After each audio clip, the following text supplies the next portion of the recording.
माननीय गृह मंत्री जी।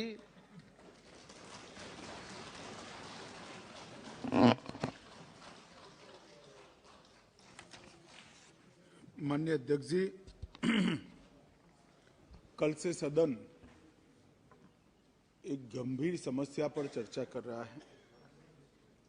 पक्ष और विपक्ष के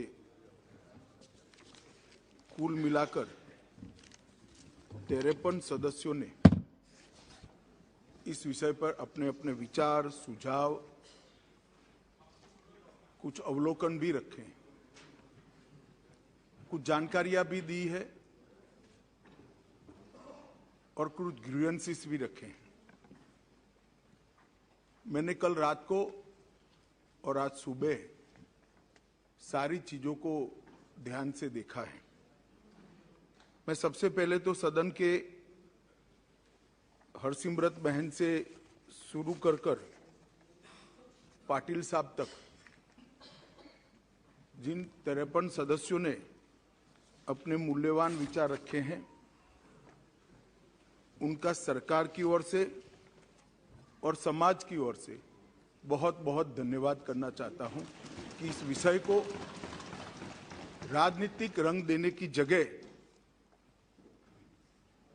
इस विषय को एक समस्या के नाते सदन ने बहुत गंभीरता से लिया है। क्योंकि हम सब लोग राजनीतिक है, अलग अलग राजनीतिक दल से आते हैं, सत्ता में है, विपक्ष में है, तो थोड़ा बहुत तड़का लगता है राजनीति का। पर उसके तारतम्य को अगर निकाले चर्चा के, तो यहां के हो या वहां के सभी सदस्यों ने इस बात को स्वीकारा है कि गंभीर समस्या है, हमारी नस्लों को बर्बाद करने वाली समस्या है और अब आगे जाकर ये कारोबार से जो मुनाफा होता है वो आतंकवाद के वित्त पोषण के लिए भी उपयोग में आता है। इसके गंभीर प्रकार के साक्ष्य और सूचनाएं भी तंत्र के पास उपलब्ध हुई हैं। मैं सबसे पहले देश के गृह मंत्री के नाते नरेंद्र मोदी सरकार का संकल्प इस गृह के अंदर दोहराना चाहता हूं। आजादी के अमृत महोत्सव के वर्ष में मोदी जी ने नशा मुक्त भारत का संकल्प समग्र देश के सामने रखा है और जब से सरकार बनी तब से गंभीरतापूर्वक इस दिशा में ढेर सारी कार्यवाही भी हुई। मैं सदन को फिर से एक बार आश्वस्त करना चाहता हूं कि नरेंद्र मोदी सरकार की ड्रग के कारोबार पर और उसके मुनाफे से आतंकवाद के वित्त पोषण पर जीरो टॉलरेंस की नीति है और हम सख्ताई से इसको जीरो तक ले जाने के लिए हम प्रयास कर रहे हैं। मान्यवर, ड्रग का प्रचार प्रसार न केवल हमारी आने वाली नस्लों को खोखला करता है, लाखों लाखों परिवारों को बर्बाद करता है और कई प्रकार के सामाजिक दूषण भी, कानून और व्यवस्था से जुड़े हुए भी इससे खड़े होते हैं। आगे मैंने कहा, ऐसे आतंकवाद के वित्त पोषण के लिए भी इसके मुनाफे का जो देश भारत में आतंकवाद को बढ़ाना चाहते हैं, समर्थन देना चाहते हैं, वो इसका उपयोग करते हैं और देश के अर्थतंत्र के अंदर ये डर्टी मनी की प्रेजेंस देश के अर्थतंत्र को भी खोखला करती है। इसलिए जो नरेंद्र मोदी जी ने देश के सम्मानीय प्रधानमंत्री जी ने गृह विभाग के सामने एक लक्ष्य रखा है, नशा मुक्त भारत का। मैं निश्चित रूप से इस सदन को आश्वासन देना चाहता हूं, आश्वस्त करना चाहता हूं कि लक्ष्य की पूरी परिपूर्ति के लिए हमारी ओर से कोई कसर नहीं छोड़ी जाएगी। मान्यवर, ये लड़ाई न केंद्र की है, न राज्य की है, न कोई एक विभाग की है। केंद्र सरकार और सभी राज्य सरकार और केंद्र शासित प्रदेशों ने मिलकर ये लड़ाई लड़नी पड़ेगी, क्योंकि इसका परिणाम लाना है तो बहुआयामी लड़ाई लड़े बगैर ये परिणाम नहीं आ सकता है। बॉर्डरों को से भी ड्रग की एंट्री को रोकना पड़ेगा। एयरपोर्ट और बंदरगाहों से भी ड्रग की एंट्री को रोकना पड़ेगा। रेवेन्यू डिपार्टमेंट ने भी सतर्कता के साथ इन टोटो जो योजना बनी है इसका एक हिस्सा बनकर एग्रेसिवली काम करना पड़ेगा। नारकोटिक्स कंट्रोल ब्यूरो और राज्य की एंटी नारकोटिक्स सारी एजेंसियों ने भी एक पेज पर रहकर काम करना पड़ेगा। इसके साथ साथ पुनर्वसन और व्यसन मुक्ति के लिए समाज कल्याण विभाग और हेल्थ डिपार्टमेंट ने भी साथ में रहना पड़ेगा। इसके सभी आयामों को अगर हम एड्रेस करते हैं और सभी आयामों को ये लड़ाई के अंदर एक समान तीव्रता से जोड़ते हैं, तभी जाकर हमारा ड्रग फ्री इंडिया का स्वप्न साकार हो सकता है। मान्यवर, ये बहुत महत्वपूर्ण बात है कि लड़ाई केंद्र सरकार और राज्य सरकारों ने मिलकर लड़नी है। हमारे संघीय ढांचे में राज्य सरकारें कई सारी पार्टियों की होती है, कई बार केंद्र में भी मिली जुली सरकारें आती हैं, परंतु मैं आज ये बात सदन के सामने स्वीकार करना चाहता हूं कि जहां तक ड्रग के खिलाफ लड़ाई का सवाल है, देश की सभी राज्य सरकारों ने केंद्र सरकार के साथ कंधे से कंधा मिलाकर ये लड़ाई को गंभीरता के साथ लड़ा।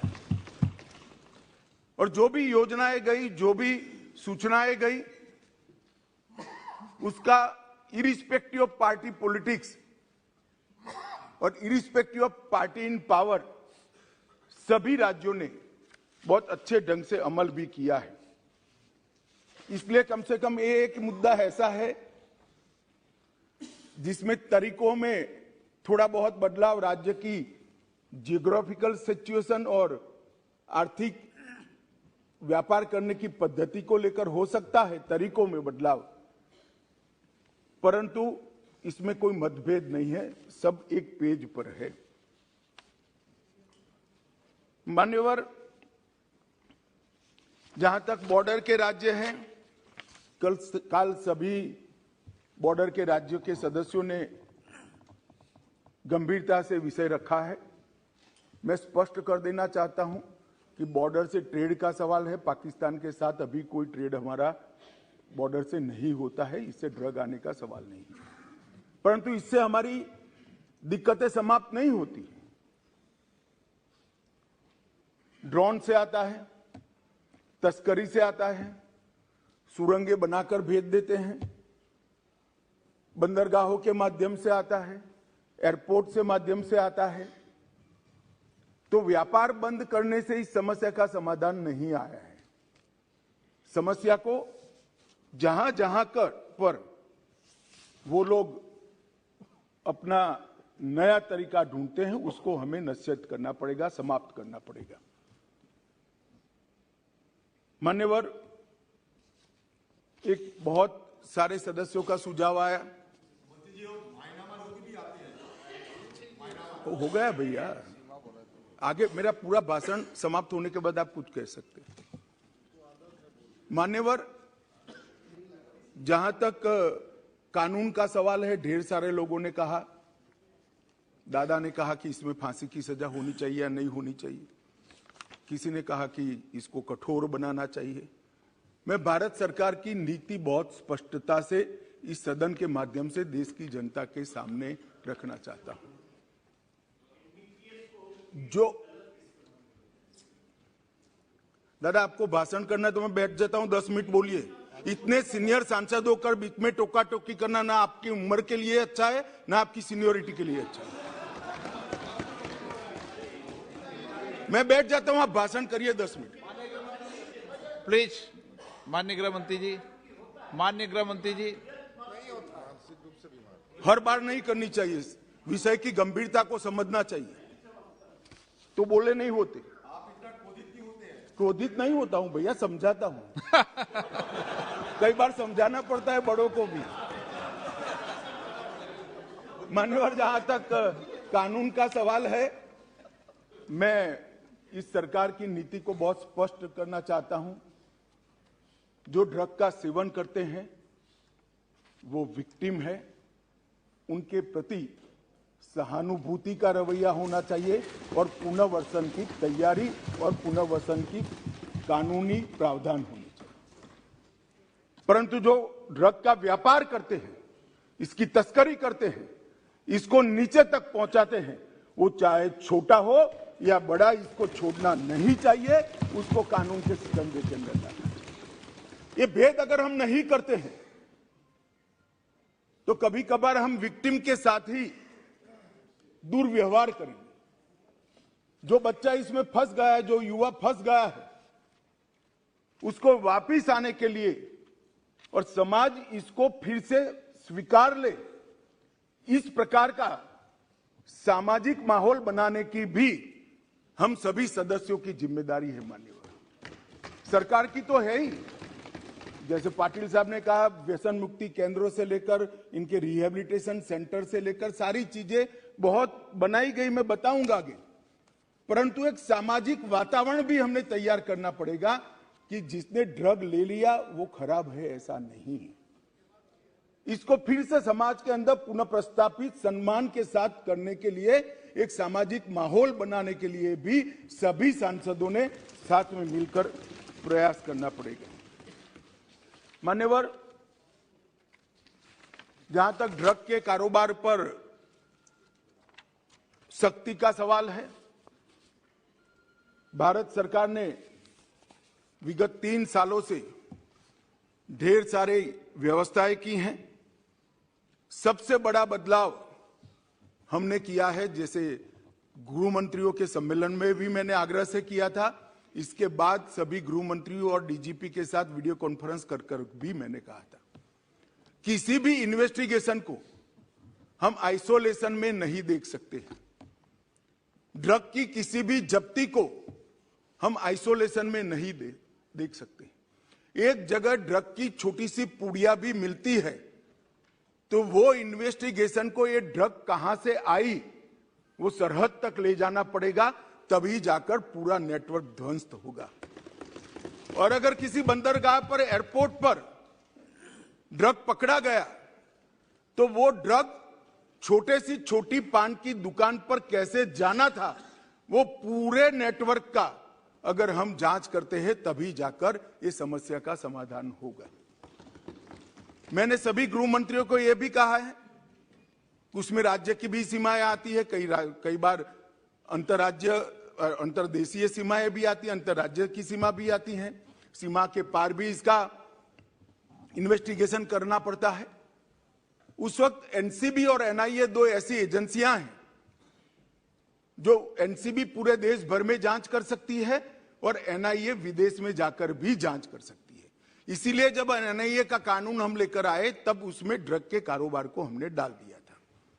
और मान्यवर, मैंने सभी राज्यों के मुख्यमंत्रियों को विनती किया था कि अगर आपके राज्य में कोई ऐसा केस है जिसके टॉप टू बॉटम और बॉटम टू टॉप इन्वेस्टिगेशन करते वक्त राज्य की सीमाएं लांघनी पड़ती है, तो आप निसंकोच एनसीबी की मदद ले सकते हैं। एनसीबी हर एक राज्य को मदद करने के लिए तैयार है और कटिबद्ध है। और अगर वो इन्वेस्टिगेशन देश की सरहदों के बाहर जाता है तो आप वो इन्वेस्टिगेशन के लिए एनआईए की भी मदद ले सकते हैं। एनआईए आपकी मदद करने के लिए तत्पर है। और मुझे आनंद है मान्यवर, लगभग 42 इन्वेस्टिगेशन राज्यों ने एनसीबी या एनआईए को दिए हैं और सफलतापूर्वक पूरे नेटवर्क को ध्वस्त करने के लिए आज तीनों एजेंसियां, राज्य की, एनआईए और एनसीबी, आगे बढ़ रही है और इसके बहुत अच्छे परिणाम भी हमने मिले हैं। और राज्य के सहयोग से केंद्र का नारकोटिक्स के सामने लड़ने की गति भी दुगनी हुई है और उत्साह भी दुगना हुआ है। मान्यवर, एनसीबी और एनआईए को जो केस सौंपे गए, वो केसों को हमने राज्य की एजेंसियों को साथ में रखकर भी इन्वेस्टिगेट किया है। मान्यवर, अभी एक गोल्डन ट्रायंगल और गोल्डन क्रिसेंट का उल्लेख आया। मैं थोड़ा अप्रोच बदलने की बात करता हूं। एक गोल्डन ट्रायंगल जिसमें दक्षिण पूर्व एशिया के देश हैं, गोल्डन क्रिसेंट ईरान, अफगानिस्तान और पाकिस्तान है। ये ड्रग के व्यापारियों ने उसको गोल्डन ट्रायंगल और गोल्डन क्रिसेंट नाम दिया है। मैं जब भी बैठक में इन क्षेत्रों का शब्द प्रयोग करता हूं, तब डेथ ट्रायंगल और डेथ क्रिसेंट कर ही करता हूं। ये मौत का व्यापार करने वाले, हो सकता है वो गोल्डन ट्रायंगल हो नशे के कारोबारियों के लिए, हमारे लिए नहीं होना चाहिए। और ये हमारे अप्रोच के अंदर बदलाव समग्र दुनिया के सामने बहुत बड़ा संदेश भेजेगा।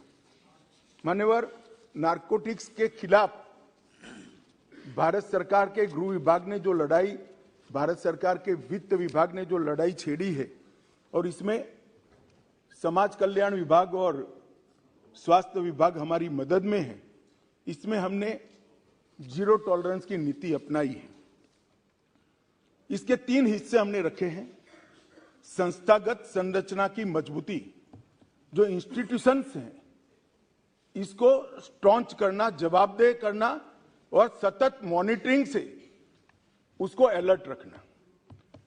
सभी नार्को एजेंसियों का, जिसमें स्टेट की नार्को एजेंसी भी आती है मान्यवर, और केंद्र की भी सभी डिपार्टमेंट आते हैं, उनका सशक्तिकरण और समन्वय, उनको एम्पावर करना और सबके बीच में कोऑर्डिनेशन बनाना, और एक विस्तृत अभियान जागरूकता और पुनर्वसन के लिए हाथ में लेना।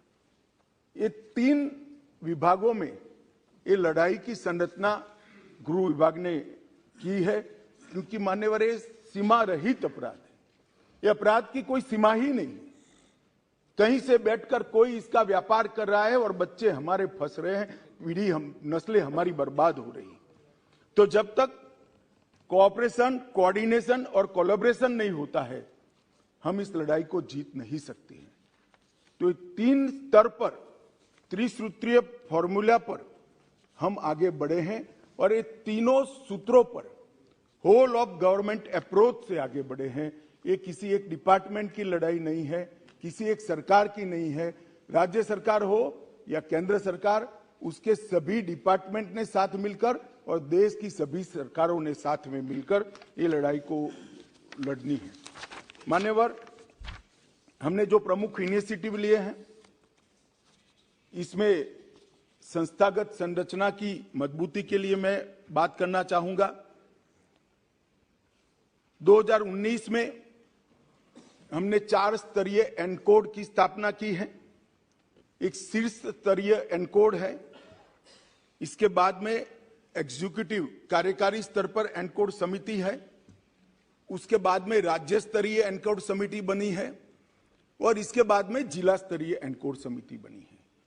तो जिला से लेकर केंद्र तक ये एनकोड समितियों के माध्यम से एक समन्वय स्थापित किया है और केंद्र में भी नीति निर्धारण करने वाले लोग और एग्जीक्यूशन करने वाले लोग, इसके लिए भी शीर्ष स्तरीय कमेटी और कार्यकारी समिति, इस प्रकार के 2 हिस्से हमने किए हैं। अभी 5वीं शीर्ष स्तरीय एनकोड कमेटी की बैठक हुई थी, मैंने ही इसकी अध्यक्षता की थी और ढेर सारे फैसले हमने लेकर नीचे राज्यों को पहुंचाए हैं। अब वो जिले तक परकोलेट हो गए। मगर इस स्तर पर मैं सभी राज्य के मुख्यमंत्रियों को भी सदन के माध्यम से निवेदन करना चाहता हूं। ढेर सारे राज्यों ने लगभग 100% राज्यों ने राज्य स्तरीय एनकोड समिति बना ली है। इसकी मीटिंग्स भी होती है, इसकी मिनट्स भी आती है और वहां पर केंद्रीय एजेंसियों के प्रतिनिधियों को बिठाते भी है, चर्चा भी करते हैं। परंतु सबसे महत्वपूर्ण जो है, जिला स्तरीय संरचना का डिस्ट्रिक्ट लेवल पर जब तक डीसीपी और कलेक्टर इकट्ठा बैठकर, समाज कल्याण अधिकारी इकट्ठे बैठकर और हेल्थ डिपार्टमेंट का बंदा इकट्ठा बैठकर जिला स्तर पर इसकी मीमांसा नहीं करेंगे, ये हमारी लड़ाई सफल नहीं होने वाली। आज तक देश के सिर्फ 32% जिलों में, हम 1.5 साल से प्रयास कर रहे हैं, 32% जिलों में ही समिति बनी है।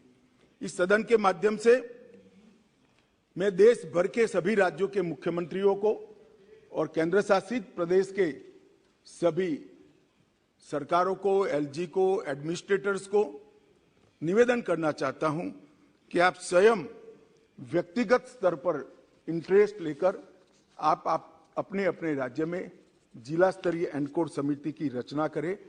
जिस दिन राज्य के, देश के सभी जिलों में जिला स्तरीय एनकोड समिति बन जाएगी और राज्य स्तरीय एनकोड समितियों को उसका फीडबैक मिलेगा, ये लड़ाई हमारी बहुत मजबूत हो जाएगी। एनकोड नोडल एजेंसी के तौर पर हमने मान्यवर एनसीबी को रखा है। इसके तहत भारतीय नौसेना, भारतीय तटरक्षक दल, drug controller, revenue department, national maritime security, NTRO, port trust, airport authority of India, coastal police और राज्य की नार्को एजेंसी, ये सब मिलाकर एक कोऑर्डिनेशन का काम करते हैं। इसके लिए मान्यवर हमने एक एनकोड पोर्टल भी बनाया है जो एनसीबी चलाती है। एनकोड पोर्टल का काम डेटा इंटीग्रेशन का है। नॉलेज मैनेजमेंट सिस्टम के रूप में एनकोड पोर्टल बन गया है और अब बहुत अच्छा काम कर रहा है। राज्य स्तर के एनकोड तंत्र के भी सभी 4 राज्य स्तरीय हितधारक इसके मेंबर है मान्यवर, और बहुत सारी एजेंसियों के तालमेल को इस एनकोड पोर्टल के माध्यम से सुचारू रूप से हमने नीचे तक पहुंचाया है। 2 साल हो गए हैं पोर्टल बने हुए। 2 साल में हमने बहुत अच्छे परिणाम, बड़ी बड़ी जब्तियां ये पोर्टल के माध्यम से की है और पोर्टल पर ढेर सारी जानकारियों को भी डाला है। अधिकृत एजेंसियों के सारे नंबर डाले गए हैं, समस्त जानकारियां डाली है। भारत सरकार ने किए हुए सारे एमओयू डाले हैं, द्विपक्षीय समझौतों को डाला है। प्रशिक्षण कैलेंडर जो देश भर का है, लॉयर्स का प्रशिक्षण कैलेंडर, इन्वेस्टिगेटर का प्रशिक्षण कैलेंडर और पुनर्वसन का काम करने वाले सोशल वेलफेयर के अधिकारियों का प्रशिक्षण कैलेंडर, उसको भी डाला है। कुछ लैंडमार्क जजमेंट जो प्रो प्रोसिक्यूशन है उसको भी वहां डाला है। एनुअल रिपोर्ट भी वहां डाल दी जाती है। एनसीबी की हैंडबुक जो क्या करना चाहिए और क्या नहीं करना चाहिए इसके लिए है, वो भी हमने इस पर डाला है। मीटिंग्स की मिनट्स भी इस पर 24 घंटे में अपलोड कर दी जाती है और एटीआर को भी अपलोड कर जाती है। एक प्रकार से संपूर्ण सूचनाएं एक ही जगह से जिले स्तर के, पुलिस स्टेशन स्तर के अधिकारी को भी उपलब्ध हो जाए, इस प्रकार की प्रणाली हम लेकर आए हैं और उसको एक ही छत्र के नीचे चलाकर राज्यों को और पुलिस स्टेशन तक की पूरी चीजों को हमने कोऑर्डिनेट किया है। मान्यवर, अभी इंटरपोल की जनरल असेंबली हमारे देश में हुई, उसमें नारकोटिक्स और टेरर लिंक्स पर विषय मैंने उठाया था और वहां पर भारत की ओर से आग्रह किया गया कि इंटरपोल नारकोटिक्स और टेररिज्म और नार्को के व्यापार से टेररिज्म का वित्त पोषण, ये 3 विषयों पर रियल टाइम इंफॉर्मेशन शेयरिंग के लिए एक प्लेटफॉर्म सभी देशों का बनाए तो सभी देश इससे आगे बढ़ सकते हैं और बेस्ट प्रैक्टिसेस का एक्सचेंज भी हो सकता है। यहीं पर अभी अभी नो मनी फॉर टेरर का पूरे देश भर के गृह मंत्रियों का सम्मेलन हुआ। वहां पर भी हमने अंतर्राष्ट्रीय सहयोग के लिए, नारकोटिक्स की लड़ाई के लिए बहुत थ्रस्ट दिया गया है। मान्यवर, हमने एक संयुक्त समन्वय समिति भी बनाई है और केंद्रीय स्तर पर इसकी ढेर सारी बैठक भी की है। एनसीबी की कैडर को भी हमने पुनर्गठित किया है। 419 पदों का सृजन कर जिसमें सीनियर ऑफिसर ज्यादा है क्योंकि राज्यों को असिस्ट करना है, इसको हमने आगे बढ़ाने के लिए एक इनिशिएटिव लिया है। नार्को अपराधियों पर राष्ट्रीय एकीकृत डेटाबेस जिसका शॉर्ट फॉर्म है निदान, उसको भी तैयार किया है और हर केस की चालान और हर केस के जजमेंट को इस पर अपलोड कर प्रोसिक्यूशन के वकीलों के लिए टिप्स भी इस पर उपलब्ध है। और इसके साथ साथ inter operational criminal justice system ICJS के लिए भी जब्ती सूचना प्रबंधन प्रणाली और जेल का डेटा दोनों भी हम साझा कर रहे हैं। मान्यवर, ड्रग नेटवर्क के चार्ट को भी हमने मैपिंग कर लिया है और पूरे राज्यों में ड्रग आने का रास्ता कौन सा है और उसके नेटवर्क की संभावनाएं क्या है, उसको भी 472 जिलों में हमने मैप कर राज्यों को भेज दिया है। बहुत बड़ी एक्सरसाइज। 2 साल तक भारत सरकार के सभी अधिकारियों ने 472 जिलों का मैपिंग किया है, सर्वे के आधार पर किया है, सूचनाओं के आधार पर किया है और जो जब्ती की गई, जो केस बने गए, जो सजाएं हुई हैं और जो इंट्रोगेशंस के रिपोर्ट्स आए, ये सबको संकलित करते मैं इस सदन में बैठे हुए सभी व्यक्तियों को कहना चाहता हूं कि आप चिंता मत करिए। कितना भी बड़ा अपराधी है, 2 साल में स्थिति ऐसी आने वाली है, इसकी जगह जेल की सलाखों के पीछे। और ये सुनकर अगर किसी को इसमें से वापिस आ जाना है तो अच्छी ही बात है, आ सकते हैं। मान्यवर, NDPS के तहत हमने सीमा सुरक्षा बल, SSB, असम राइफल, ये तीनों को केस करने के अधिकार दे दिए गए हैं क्योंकि कहते हैं भाई सीमा भारत की जिम्मेदारी है, भारत सरकार की जिम्मेदारी है, निगरानी नहीं रखते, ड्रग वहां से आ रही है। और जब BSF को अधिकार देते हैं तो कहते हैं राज्यों के अधिकार ले लिए, तो BSF वहां क्या करेगी भाई? आप बताइए मुझे, क्या करेगी? मान्यवर, ये ऐसा मसला नहीं है। और BSF कौन सी फॉरेन एजेंसी है? हमारे देश के दुश्मन ड्रग भेज रहे हैं, BSF वाले पकड़ेंगे, केस करने का अधिकार नहीं है। SSB वाले पकड़ेंगे, केस करने का अधिकार नहीं है। क्या करेंगे निहत्था बैठकर? जो लोग इसको पॉलिटिकल इश्यू बना रहे हैं वो ड्रग के कारोबार का समर्थन कर रहे हैं। एजेंसियां निहत्ती होकर काम नहीं कर सकती। मान्यवर, एजेंसियों को अधिकार देना पड़ेगा और मेरा स्पष्ट मानना है कि एजेंसियों को अधिकार देना चाहिए। हमारी एजेंसियों पर, देश की एजेंसियों पर, देश का संसद को अगर भरोसा नहीं है तो किस हिम्मत से वो काम करें? मान्यवर, इसी तरह से भारतीय तटरक्षक और सारे जो कोस्टल पुलिस स्टेशन बने हैं राज्यों के, उसको भी अधिकार दिया है। रेलवे प्रोटेक्शन फोर्स को भी हमने अधिकार दिया है और NIA को दुनिया भर में अगर हमारे देश में ड्रग के कारोबार से जुड़ी हुई कोई भी इन्वेस्टिगेशन करनी है तो आज NIA दुनिया भर के देशों में जाने के लिए इसी संसद ने उसको सशक्त किया है, अधिकार दिया है और एम्पावर किया है। मान्यवर, फाइनेंशियल इन्वेस्टिगेशन के लिए भी हमने ढेर सारे एक्सपर्ट्स हायर किए हैं। वित्तीय दस्तावेजों के विश्लेषण और उस पर से तारण निकालने के लिए ढेर सारी एक्सपर्ट्स की टीम भारत सरकार के गृह विभाग ने हायर की है। रेवेन्यू डिपार्टमेंट ने कई ऐसे सारे सॉफ्टवेयर बनाए हैं जिससे सॉफ्टवेयर के आधार पर ही इसको पकड़ा जा सके।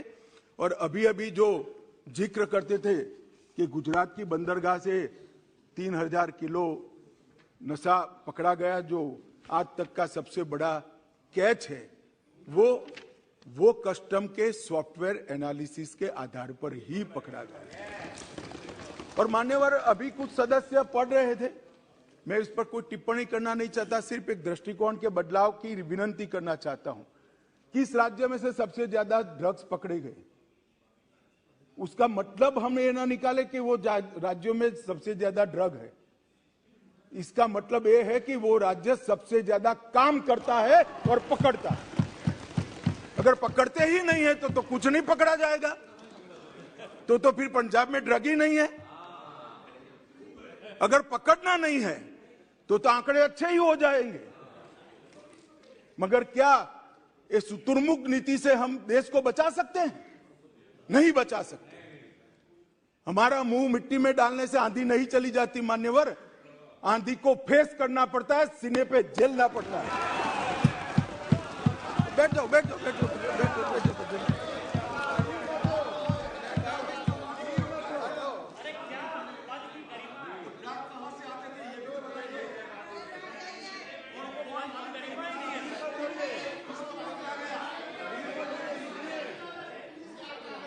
एक मिनट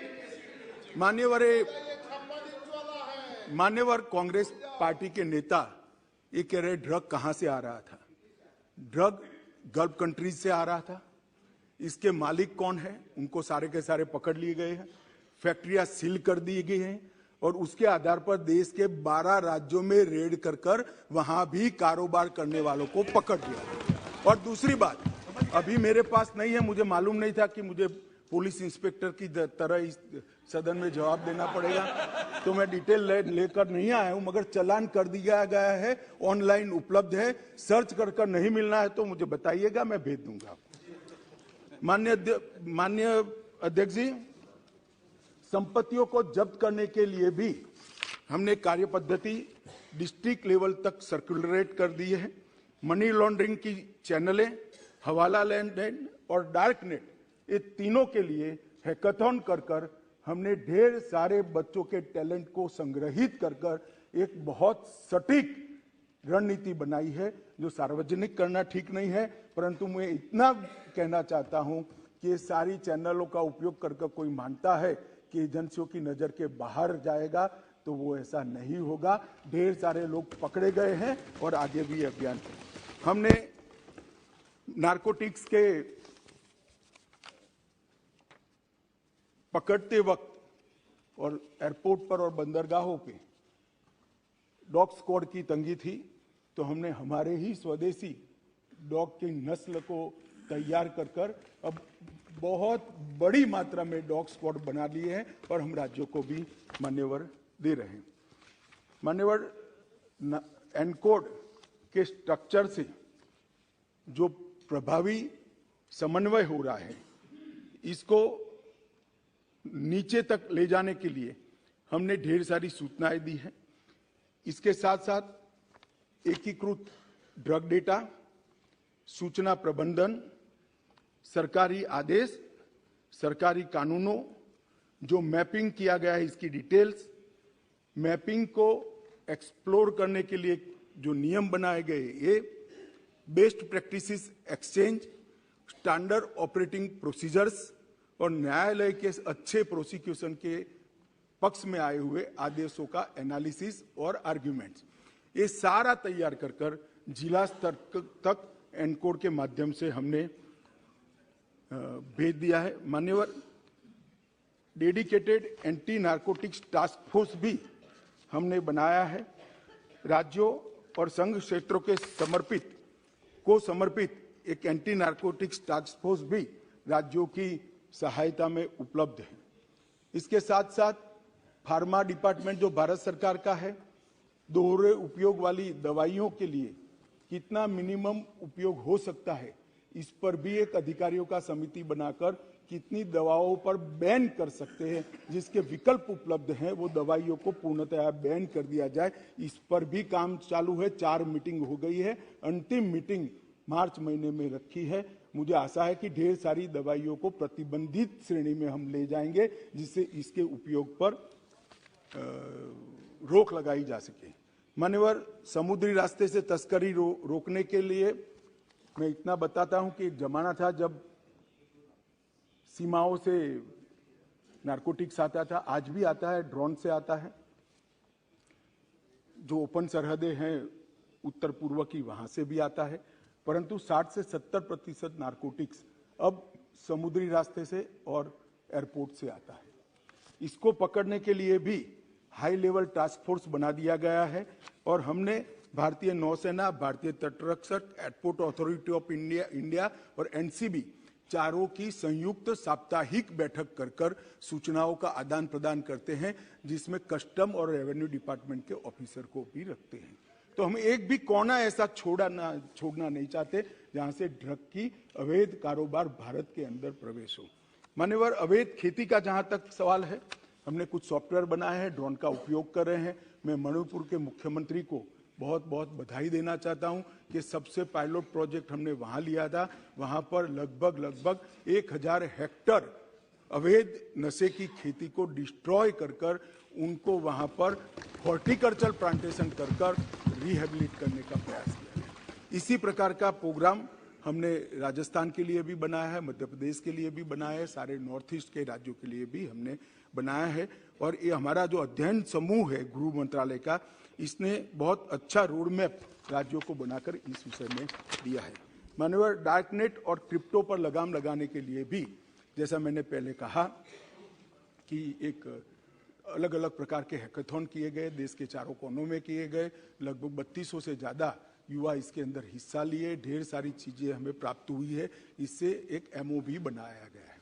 परंतु इसके साथ साथ मैक, जो एक सभी एजेंसियों के समन्वय का सेंटर है, सब मैक के रूप में हमने नार्को के लिए एक अलग मैक की व्यवस्था को गठित किया है और इसके अंदर नार्को ट्रैफिकिंग प्लेटफॉर्म की निगरानी, ड्रग नेटवर्क के इंटरसेप्शन, ट्रेंड्स के निरंतर एनालिसिस, डेटाबेस के अपडेट को एनालिसिस कर नई रणनीति बनाना और कार्य प्रणाली और नोड्स पर ध्यान देते हुए एक बहुत अच्छी रणनीति साप्ताहिक इसका रिव्यू हम करते हैं और मुझे लगता है कि इससे बहुत बड़ा फायदा मान्यवर हुआ है।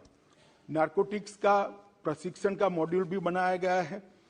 5 अलग अलग प्रशिक्षण मॉड्यूल बनाए गए हैं, जिसके अंदर नारकोटिक्स के केस को किस तरह से लड़ा जाए, चालान करने के पहले मिनिमम क्या इसके अंदर चीजें हमें इंक्लूड करनी है, इसके साथ साथ जब जब्ती होती है तब क्या केयर लेनी है जिसका फायदा व्यापार करने वालों को प्रोसिक्यूशन के वक्त न मिल पाए। तीसरा, पुनर्वसन के लिए भी एक ट्रेनिंग का मॉड्यूल बनाया है। चौथा मॉड्यूल इलेक्ट्रॉनिक एनालिसिस का, सारे डेटा के एनालिसिस का बनाया है। और 5वां मॉड्यूल समन्वय के लिए, अगर फिजिकली नहीं मिल सकते हैं तो ऑनलाइन समन्वय कैसे हो सकता है, इसका भी हमने मॉड्यूल बनाए हैं। और ये 5 अलग अलग मॉड्यूल का डिस्ट्रिक्ट तक का ट्रेनिंग प्रोग्राम हमने डिजाइन किया है। मैं बड़े हर्ष के साथ बताना चाहता हूं कि राज्य स्तर के ट्रेनिंग प्रोग्राम 3 दिसंबर को सारे राज्य और केंद्र शासित प्रदेश के हमने समाप्त कर दिए गए और 40% डिस्ट्रिक्ट में भी ये काम हो चुका है। नारकोटिक्स के फॉरेंसिक के लिए भी एनसीबी और नेशनल फॉरेंसिक साइंस यूनिवर्सिटी के बीच में हमने एक समझौता किया है और नारकोटिक्स की रीजनल लैब हम लगभग देश में 6 भारत सरकार बना रही है, जिससे सैंपल के टेस्टिंग के अंदर देरी नहीं होगी, किसी के बेल होने का संभावना को मिनिमम कर दिया जाए। इस प्रकार की व्यवस्था आज हमने करी है और उसमें डेट के हिसाब से प्रायोरिटी नहीं होगी, क्वांटिटी के हिसाब से प्रायोरिटी होगी, जिससे संजीदगी वाले केस जो है, बड़ी मात्रा वाले केस है, उसके अपराधियों को बेल न मिल पाए। और मान्यवर, ये इससे काफी लोगों को तकलीफ पड़ेगा, मुझे मालूम है, मगर हम चाहते ही है कि उनको तकलीफ पड़े, इसलिए व्यवस्था को मान्यवर किया है। जहां तक नशामुक्त भारत का अभियान है मान्यवर, मैं आपको कुछ चीजें सदन को आपके माध्यम से बताना चाहूंगा कि न्याय और सामाजिक न्याय और अधिकारिता मंत्रालय द्वारा 15 अगस्त 2020 को ये अभियान को हमने लॉन्च कर दिया गया है और 372 जिले जो मैंने कहा मैपिंग किए हुए हैं, वो सभी 372 जिलों में लगभग हमने इसको नीचे तक, तहसीलों तक पहुंचाने की शुरुआत की है। इसके तहत लगभग 2.7 लाख से ज्यादा शैक्षिक संस्थाओं में 14 करोड़ से ज्यादा बच्चों ने नशा मुक्ति का शपथ लेने का कार्यक्रम बहुत अच्छे तरीके से मान्यवर किया है। 8,000 से ज्यादा मास्टर स्वयंसेवकों की पहचान कर दी गई है, जो मिनिमम मानदेय लेकर अपना ये काम करते हैं और सोशल मीडिया अकाउंट के माध्यम से भी इसकी प्रसिद्धि करते हैं। नशा मुक्ति की राष्ट्रीय ऑनलाइन शपथ के माध्यम से लगभग 1 लाख शैक्षिक संस्थाओं को और इसके माध्यम से और युवाओं को इसके साथ जोड़ने का भी हम प्रयास कर रहे हैं। जो ऑनलाइन सफलता होगी, FCRA का जिक्र कर रहे थे, इसमें ढेर सारे NGO भी जुड़े हैं, मगर ये NGO ऐसे हैं जो भारत के समाज को स्वस्थ करना चाहते हैं। कुछ NGO ऐसे होते हैं जो भारत के समाज को प्रताड़ित करना चाहते हैं। दोनों के लिए भारत सरकार की नीति एक नहीं हो सकती। FCRA के कानून का जो पालन नहीं करेगा उसके साथ सख्ती की जाएगी, कोई दया का भाव नहीं रखा जाएगा। विदेश से आए हुए धन के स्रोत राज्य की निगरानी में नहीं हो, ऐसा नहीं चलेगा। बहुत चला लिया जब आपकी सरकार थी। ये नरेंद्र मोदी सरकार है, देश को खत्म करने के लिए देश के अंदर एक कानी पाई भी हम नहीं आने देंगे। आज भी पीएम केयर्स फंड की तफ्तीश होगी। पीएम केयर्स फंड की माननीय गृह मंत्री जी। मान्यवर, इस मिशन के अंदर चिन्मय मिशन भी जुड़ा है, रामकृष्ण मिशन भी जुड़ा है, आर्ट ऑफ लिविंग भी जुड़े हैं, ब्रह्मा कुमारीज भी जुड़े हैं, निरंकारी मिशन भी जुड़ा है और ढेर सारे आध्यात्मिक, धार्मिक और सामाजिक संगठन भी जुड़े हैं। इन पर कोई तकलीफ नहीं है, उनको FCRA के कानून से कोई दिक्कत भी नहीं है। मगर जो लोग देश के अंदर देश की डेमोग्राफी को बदलना चाहते हैं और इसके लिए FCRA का उपयोग करना चाहते हैं, तो वो कानूनन इसकी इजाजत नहीं दी जा सकती। इस पर सख्त कार्रवाई। मान्यवर, हमने लगभग 341 इंटीग्रेटेड रिहेबिलिटेशन सेंटर भारत सरकार के फंड से बन गए हैं और 300 बना रहे हैं, जिसके अंदर दुनिया भर की आधुनिक से आधुनिक रिहेबिलिटेशन की पद्धतियों को अपनाया जाएगा और हमारे बच्चों को फिर से एक बार देश के विकास के साथ जोड़ने का इसके माध्यम से मान्यवर हम काम करेंगे। और नशीली दवाओं के खिलाफ जागरूकता के लिए हमने सबसे ज्यादा युवाओं को जोड़ने की रणनीति अपनाई है। जैसे जब हम उम्र बात करता है तो जल्दी युवा उसको सुनता है, तो युवा इसकी चपेट में न आए, इसके लिए हमने करे हैं। 41 एडिक्शन ट्रीटमेंट फैसिलिटीज भी सरकारी अस्पतालों में जो बहुत ज्यादा एडिक्ट हो गए हैं, इसके लिए हमने शुरू की है और 75 बनाने का हमारा कार्य योजना है। मान्यवर, 72 आउटरीच ड्रॉप इन सेंटर भी बनाए हैं, जिनको अभी शुरू में लत लगी है, उसको जिसको लत के कारण शरीर बर्बाद हो गया, मन बर्बाद हो गया, इसके साथ बिठाते हैं तो भयावह परिणाम देखकर वो नशे की लत से वापिस आता है। ऐसे भी सेंटर हमने लगाए हैं और लगभग 2 लाख परामर्शदाता भी हमने तैयार किए हैं, जो ऐसी केस में परामर्श देने का काम करते हैं। मान्यवर, नशा मुक्ति के लिए मैंने जैसे कहा कि एनकोड की बैठक स्वयं मेरी अध्यक्षता में हुई। नशीली दवाओं के दुरुपयोग पर मैंने क्षेत्र वाइज भी सभी राज्यों के मुख्यमंत्रियों के साथ बैठक की है। दक्षिण का बैठक बाकी है, बहुत जल्दी कर दूंगा।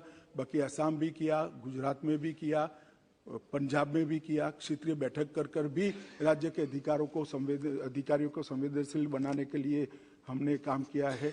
और मान्यवर, मैं इतना बताना चाहता हूं कि हमने 75 साल के मौके पर एक लक्ष्य लिया था कि हम 60 दिन के अंदर 75,000 किलो ड्रग को जलाएंगे।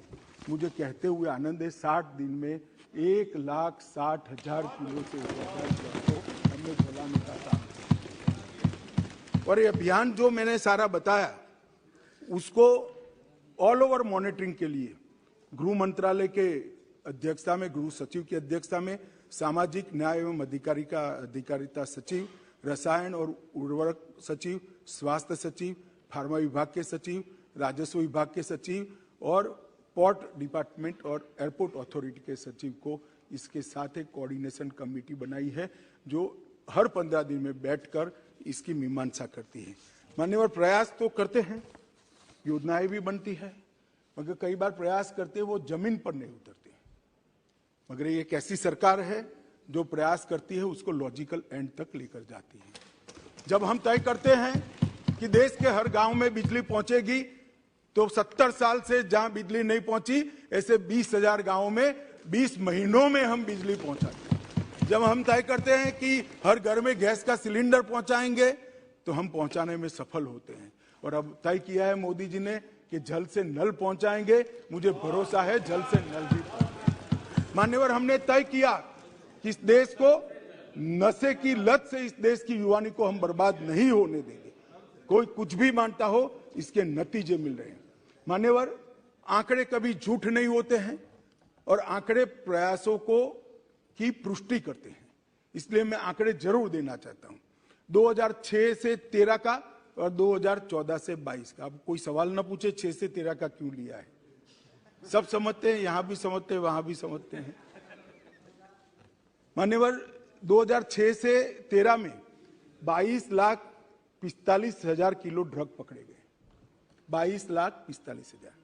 2014 से 22 में 62,60,000 किलो ड्रग पकड़े गए।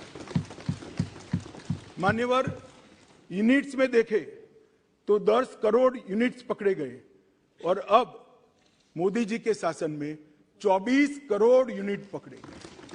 कीमत में लगभग 23,000 करोड़ की कीमत थी 2006 से 13 में।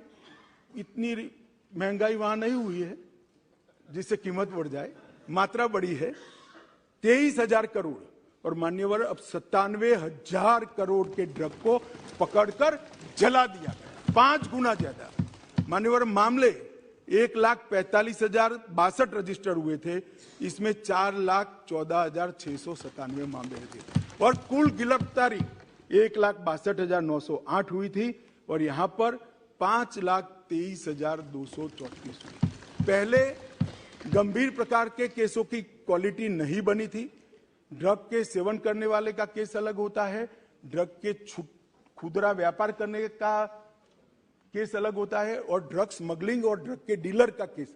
हमने डीलर और स्मगलिंग के केस को गंभीर प्रकार के 13,000 केस मान्यवर डीलर और स्मगलिंग करने वालों के खिलाफ रजिस्टर हुए। ये बताता है कि हमारी दिशा सही है, परिणाम भी मिल रहे हैं। मान्यवर, कई बार मैं तो आश्चर्य करता हूं, कई बार सभाओं में मैंने देखा एक राष्ट्रीय नेता अब उपस्थित नहीं है, उपस्थित होते तो नाम भी दे देता, यात्रा में है तो नहीं, मैंने कहा ना, नहीं, मैं सुनिए ना, मेरा सोच के बारे में कुछ नहीं है, समझ के बारे में समझो जरा। मान्यवर, मैंने गुजरात के चुनाव के वक्त एक भाषण सुना कि गुजरात में ड्रग का कारोबार बढ़ गया है, गुजरात से ड्रग पकड़ा जाता है। अरे भाई, देश की सीमा है, बंदरगाह है, बंदरगाह से आएगा, हम पकड़ेंगे तो अच्छा किया या बुरा किया, ये समझ में ही नहीं आ रहा है। अब पंजाब में नहीं पकड़ा जाता है तो क्या बिट्टू साहब कह सकते हैं पंजाब में ड्रग नहीं है? भाई, पकड़ना कोई बुरी बात नहीं है, पकड़ना अच्छी बात है और हम इस कमेंट से कोई हतोत्साह नहीं होंगे और पकड़ेंगे और खत्म करेंगे। मान्यवर, ये जो जिस प्रकार की चीजें कर रहे हैं, मुझे तो मालूम नहीं है पूरी लड़ाई को समझ रहे या नहीं समझ रहे।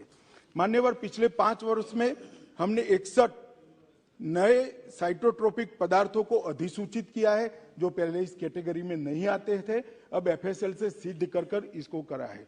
जब्ती की क्वालिटी में भी सुधार आया है। लगभग भारतीय एजेंसियों ने 14,000 किलो ट्रामाडोल को भी जब्त करने का काम किया है। मान्यवर, मैं इतना ही कहना चाहता हूं कि अभियान कोई एक सरकार का नहीं हो सकता, ये अभियान कोई एक दल का भी नहीं हो सकता, ये अभियान कोई एक एजेंसी का भी नहीं हो सकता। केंद्र और राज्य की सभी एजेंसियों ने एक ही प्लेटफॉर्म पर आकर समान तीव्रता और समान गंभीरता के साथ इस अभियान को चलाना पड़ेगा, तब हम हमारी आने वाली नस्लों को बचा पाएंगे।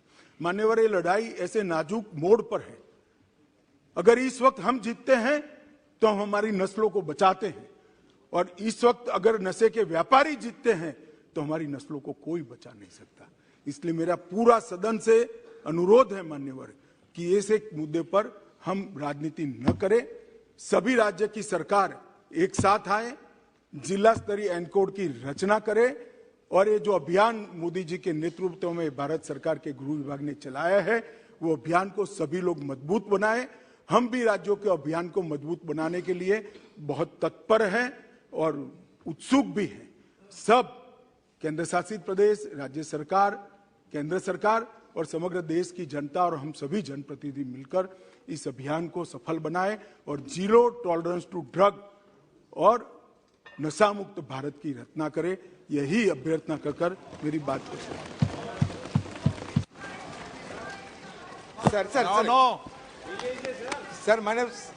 सर मैंने भाग नहीं लिया, 1 मिनट में सर समाप्त। जिन्होंने भाग लिया उनको गृह मंत्री जी अपने विस्तार से चर्चा किए हैं, बहुत सारे मैडम बैठ जाइए, व्याख्या दिए हैं। माननीय लगता है सदस्य, कि एक मिनट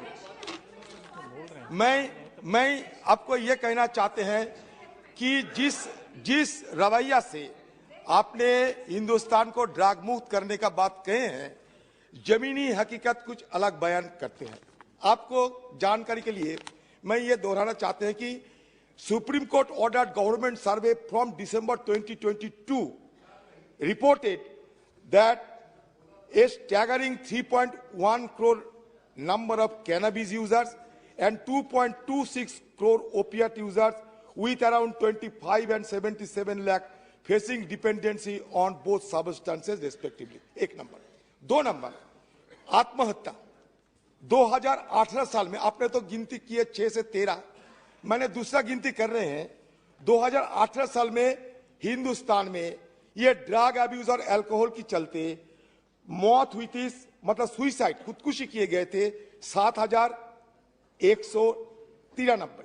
आपको नेशनल क्राइम रिकॉर्ड ब्यूरो की बात करते हैं। और 2021 में आपकी दफ्तर की रिपोर्ट के मुताबिक सुइसाइड हुए हैं, मतलब आत्महत्या हुए हैं 10,560। तो मतलब बढ़ते जा रहे हैं। आप कहते सब जला दिए हैं, इतना जला दिया है, मतलब आपूर्ति भी ज्यादा होता है, इसलिए जलाने के आपको मसाला भी मिलते हैं। सर हो गया, सर हो गया, सर आपने बोल लिया 15 मिनट नहीं। सर मेरा कसम, सर खत्म, सर कसम खाते सर आधा भी नहीं बोलूंगा सर।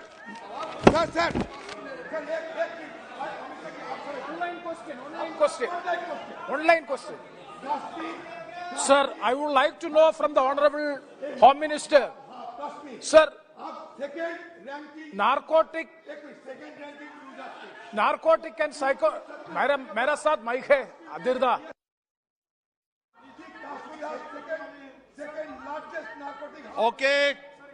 ओके, नो नहीं प्रेमचंद जी, आपको सबको नहीं, आपको 15 मिनट मौका दिया। माननीय सदस्य प्लीज, माननीय सदस्य बैठिए, माननीय सदस्य प्लीज। नहीं माननीय सदस्य, नहीं माननीय, कोई रिकॉर्ड में नहीं आ रहा, कोई रिकॉर्ड में नहीं आ रहा, बैठ जाइए आप। माननीय बोलना चाहते हैं? हाँ चलिए, अब 1 मिनट बैठिए, आप बैठिए।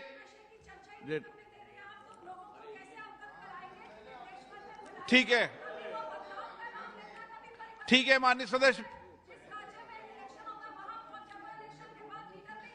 सदस्य, आप बैठ जाइए प्लीज, बैठ जाइए।